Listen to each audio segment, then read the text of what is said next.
กราบทักทายสบายดีโอเมพี่น้ององไปเบิร์ดสุขุสุคนมานี่มาอยู่กับบ่าวข้าเจ้าสินเก่าสินเคยในซองฟอกระดูกเซลแนลเนาะมานี่บ่าวข้าเจ้าสมาจัด10 อันดับที่เฮ็ดให้บ่าวข้าเจ้างดหงิดที่สุดในโลกเนาะถือว่าบ่เป็นการดมยาเบาไปนะทุกคนจัดกันเลยเซตซู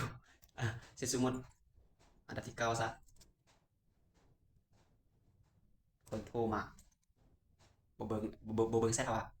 อันดับ8วันนี้ต่อมาอันนี้บ่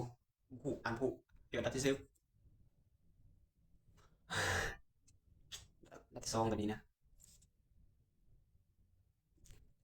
อันนี้อันดับที่4 7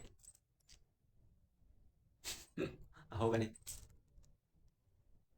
อันนี้เลยอันดับที่1อันดับ5อันดับที่3จบไปแล้ว